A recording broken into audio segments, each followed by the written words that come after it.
ওই যে প্রথম বিন্দুটা দেখো 0,7, এক্স এর জায়গায় বসাও 0, এটা হবে 0, ওয়াই এর জায়গায় বসাও 7, 7 দুগুণে 14, -14 + 7 কত, -7 = 0। হয় এটা সিদ্ধ হয়েছে? এটা তো সমান হইলো না, এটা হয় না, এটা সিদ্ধ হয় না। এবার এটা বলো সিদ্ধ হয়, এটা বলো সিদ্ধ হয়, বি নাম্বারটা এক্স এর জায়গায় 0, এক্স এর জায়গায় 0, -7/2, 2 এর জায়গাটা -7 + 7, এই যে সিদ্ধ হয়ে গেছে, এই যে সিদ্ধ হয়ে গেছে, দেখো 0 = 0, এটা অ্যান্সার। বাকিগুলা সিদ্ধ হয়, দেখো বাকিগুলা সিদ্ধ হয় না। কে কে বুঝছো? এমসিকিউতে আসলে অপশন টেস্ট করে ইজিলি করে ফেলা যায়। মাথায় কি একটু ঢুকতেছে বুদ্ধিগুলা? মানে একই ম্যাথ যখন রিটার্নে আসবে তখন এভাবে করা ছাড়া উপায় নাই, কিন্তু সেম টাইপের প্রশ্ন যখন এমসিকিউতে আসবে তখন তুমি যদি চাও তখন কিন্তু এই যে এইভাবে অপশন টেস্ট করে মিলে ফেলে যাবে। তুমি দেখো যে এ নাম্বারটা, এটা অপশন টেস্ট করলেও মিলে না, এটাও মিলবে না, তুমি এটাও চেক করো, এটাও মিলবে না, এটাও মিলবে না, কোনোটাই মিলবে না, শুধু এটা দিয়ে শেষ, বাকি কোনো কিছু আমার চেক করার দরকারই নাই। বুঝতে পেরেছো ঘটনা? বলো, ঘটনা ক্লিয়ার? ঠিক আছে, ওকে। দাদা ক্যালকুলেটর কোন কোন ভার্সিটিতে অ্যালাউড? ক্যালকুলেটর এইচএসসি পরীক্ষাতে অ্যালাউড, ফার্স্ট অফ অল এইচএসসিতে তুমি ইউজ করতে পারবা। তারপর ইঞ্জিনিয়ারিং সকল ভর্তি পরীক্ষা অ্যালাউড, সবগুলো ইঞ্জিনিয়ারিং ভর্তি পরীক্ষায়, যেমন বুয়েট, কুয়েট, রুয়েট, চুয়েট, আইউটিএম, এসটি, বুটেক্স, এই ইউনিভার্সিটিগুলোতে অ্যালাউড। এইবার এই ম্যাথটা তোলো, প্রশ্নটা তোলো, খুবই ইজি ম্যাথ। হ্যাঁ, ওকে, ঠিক আছে। 11,2 কেন্দ্র ও 10 ব্যাসার্ধ বিশিষ্ট বৃত্তের যে যা এই বিন্দুতে সমদ্বিখণ্ডিত হয় তার দৈর্ঘ্য নির্ণয় করো। প্রশ্ন তোলো দ্রুত। একটা বৃত্তের কেন্দ্র দেওয়া, ব্যাসার্ধ দেওয়া, জায়ের মধ্যবিন্দু দেওয়া। তোমাকে বলছে একটা বৃত্তে একটা যে 2,-1 এই বিন্দুতে সমদ্বিখণ্ডিত হয়, ঠিক আছে? ওই জায়ের দৈর্ঘ্য নির্ণয় করো। প্রশ্ন তোলা হয়েছে, প্রশ্ন তোলা শেষ হলে ডান কমেন্ট করো। প্রশ্ন তোলা শেষ হইলে ডান কমেন্ট করবা। প্রশ্ন তোলা শেষ হইলে ডান কমেন্ট করবা। ঠিক আছে। হাউস ওয়াইফ কে? SW মানেই তো হাউস ওয়াইফ, তোমরা যেটাকে হোমওয়ার্ক বলো, কথা একই। দেখো এই ম্যাথটা অবশ্যই চিত্র এঁকে করবা। এটা একটা বৃত্ত, ধরো এই বৃত্তের কেন্দ্র হচ্ছে এইটা, কেন্দ্র কত বলছে 11,2। তোমরা রাফ চিত্র আঁকাবা। শোনো, এখানে একদম ওই সম্পাদ্যের মতো চিত্র আঁকানো লাগবে না, রাফ চিত্র। কেন্দ্র 11,2, ব্যাসার্ধ 10 একক, এবং একটা জায়ের মধ্যবিন্দু 2,-1। ধরো এটা হচ্ছে, এটা এবি যা, এটা ধরো এবি একটা যা, এবং এই জায়ের মধ্যবিন্দু হচ্ছে 2,-, মধ্যবিন্দু। আগের চিত্রটা আঁকাইলাম। এবং ব্যাসার্ধ, ধরো এই যে ব্যাসার্ধ, ওয়েট, ধরো এই যে এতটুকু ব্যাসার্ধ, ধরো ও এ, ধরো এই কেন্দ্রটা হচ্ছে ও, এবং ও এটাই তো ব্যাসার্ধ। এটা কত একক? 10 একক। ওয়েট, আগে আমি চিত্রটা আঁকাইলাম, ভালো মতো শোনো। কেন্দ্র দেওয়া 11,2, ব্যাসার্ধ ও থেকে এ, এটা ব্যাসার্ধ ধরো 10 একক দেওয়া, এবং এবি হচ্ছে একটা যেই জে এর মধ্যবিন্দু 2,-1। তোমাকে বলছে এই এবি জায়ের দৈর্ঘ্য, এবি জায়ের দৈর্ঘ্য নির্ণয় করতে হবে। এখন আমাকে তোমরা বলো, তোমরা 9-10-এ থাকতে একটা উপপাদ্য পড়ছিলা, কার কার মনে আছে? যে বৃত্তের কেন্দ্র থেকে জায়ের মধ্যবিন্দুগামী রেখা ওই জায়ের উপর লম্ব হয়, এটা কে কে পড়ছিলা বলো? বৃত্তের কেন্দ্র থেকে জায়ের মধ্যবিন্দুগামী সরল রেখা ওই জায়ের উপর লম্ব হয়, কার কার মনে আছে বলো? এটার দুইটা উপপাদ্য ছিল। একটা ছিল এরকম যে কেন্দ্র থেকে জায়ের উপর অঙ্কিত লম্ব ওই যাকে সমদ্বিখণ্ডিত করে মানে মধ্যবিন্দু। তার উল্টা উপপাদ্যও ছিল, বিপরীত উপপাদ্য, যে বৃত্তের কেন্দ্র থেকে জায়ের মধ্যবিন্দুগামী সরলরেখা ওই জায়ের উপর লম্ব, তখন এটা লম্ব হবে।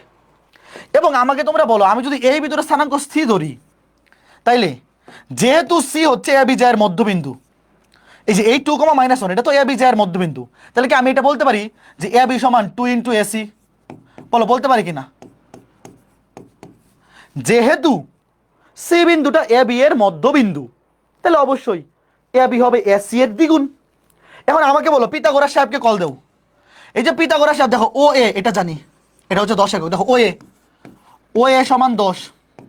আচ্ছা বলো তো ওসি সমান কত হবে? ওসি বলে এটা কত হয়?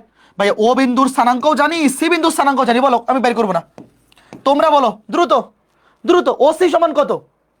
11 থেকে 2 বিয়োগ করলে 9, 9 কে স্কোয়ার করলে 81, 2 থেকে -1 বিয়োগ করলে মাইনাসে মাইনাসে +3, 3 কে স্কোয়ার করলে 9, 81 আর 9 যোগ করলে 90, 81 আর 9 যোগ করলে কত?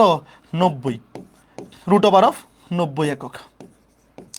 এবার আমাকে বলো, ও থেকে এ এটা হচ্ছে 10 একক, ও থেকে সি এটা হচ্ছে কত?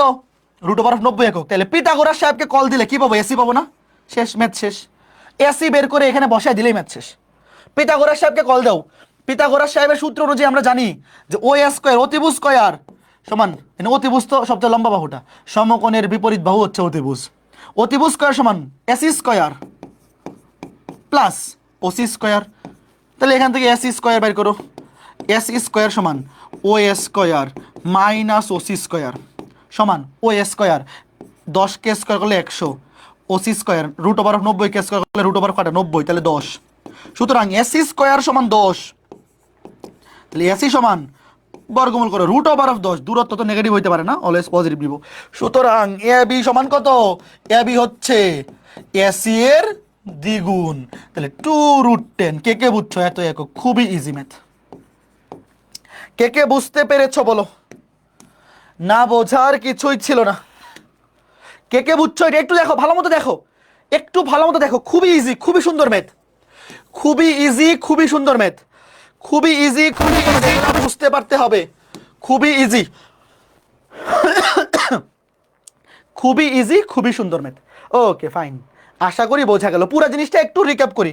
দেখো, বৃত্তের কেন্দ্র থেকে জায়ের মধ্যবিন্দুগামী রেখা ওই জায়ের উপর লম্ব হয়, তাহলে এটা সমকোণী ত্রিভুজ। ও এ হচ্ছে বৃত্তের ব্যাসার্ধ 10 একক, ও আর সি দুইটা বিন্দুর স্থানাঙ্ক দেওয়া আছে, দুইটা বিন্দুর মধ্যবর্তী দূরত্ব বের করে ফেলবো। তাহলে ও এ জানি, ও সি জানি, পিথাগোরাস সাহেবের সূত্র বসাইলেই এসি পেয়ে যাব। তো সি যেহেতু এ বি জায়ের মধ্যবিন্দু, তাহলে এসি কে 2 দিয়ে গুণ করলেই টোটাল এ বি জায়ের দৈর্ঘ্য পেয়ে যাব। Very easy.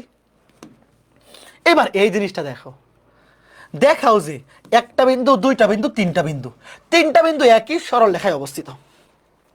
আমরা শিখছি দুইটা বিন্দুর মধ্যবর্তী দূরত্ব বের করা, শিখে নাই আজকে ক্লাসে? বলো, আমরা আজকে ক্লাসে দুইটা বিন্দুর মধ্যবর্তী দূরত্ব বের করা শিখছি, রাইট?